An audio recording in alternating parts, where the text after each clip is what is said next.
The Yashica 35W is now such a rare camera that I struggle to find any information about it on the internet, apart from the fact that it is nearly an identical, I guess a slightly styled version of the Yashica J. The Yashica J was released in 1961, so I'm going to assume that the Yashica 35W was also released at least in the same era. So let's call it a 1960s budget rangefinder. Being a budget rangefinder, I am sure it was considered cheaply made back in the day, but compared to the cameras of today, it feels like a very high quality build. It's mostly metallic with a chrome and black aesthetic. Instead of the usual leatherette finish, it has what feels like a woven fabric with a subtle checkered effect, which I like very much. It has a fixed 45mm f2.8 lens, which is a manual focus lens, of course. Yashica is known for their quality lenses, and I don't think this Yashinon lens is any exception to that.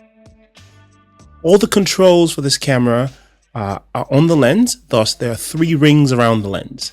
The front ring is the shutter speed selector. The available shutter speeds are bulb, 1/25, 1/50, 1/100, and 1/300. Rather limited, I would say. The middle ring is the aperture selector. The apertures that are available are 2.8, 4, 5.6, 8, and 16. The third ring is the focus ring, which operates a coupled rangefinder.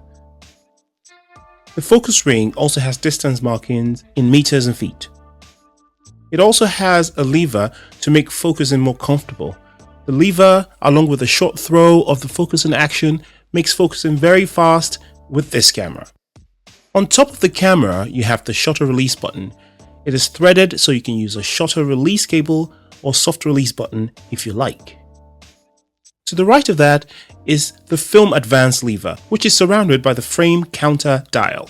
The frame counter dial is not reset when you open the back of the camera, so you have to remember to manually reset it when you load the film. There is a cold shoe for holding accessories like a flash, for which the camera has an X-Sync socket, which is located in front of the camera.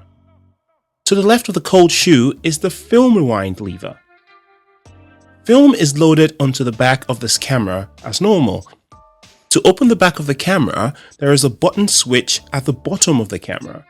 Switch the button to the O position and press it inwards to release the back door. Composing with this camera couldn't be easier. There's a relatively large viewfinder. There's a rangefinder patch in the middle of the viewfinder for focus. There are also frame lines with parallax guides, which are relatively bright and easy to see. To rewind the film, press the rewind button at the bottom of the camera to activate the rewind lever, then turn the rewind lever in a clockwise direction. There are ups and downs to using this camera for me. The main down is that it doesn't have a loop to attach a neck strap. To use a neck strap, you'd have to use the half case that came with the camera. So if you don't have one, you're kind of stuck. There is an option to use a tripod mount attached strap, but I hate those. Since I would normally use a camera like this for street photography, it means that I have to handhold it the whole time or carry a bag with me. The other downside is the limited shutter speed. 1/300 sort of limits your options, especially if you want to make use of that fast 2.8 aperture. The main upside, however, is that this camera is absolutely simple. It's fully manual and mechanical, and that makes it a kind of a joy to use, for me anyway. I think it makes you think of the basics of photography, blah blah blah. The second is the Yashinon lens. What a beauty! It's sharp and has a very, very lovely character.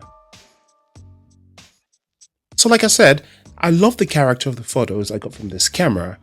I didn't use it extensively though. I only put 2 rolls through it, but I didn't have to, since it's very, very basic to understand, and there is no getting used to it because, you set the aperture, you set the shutter speed, and you take the picture. That's it. This camera is for someone looking for a very basic, fully manual budget rangefinder. Perhaps someone new to rangefinders looking to get proficient with focusing with rangefinders, for example.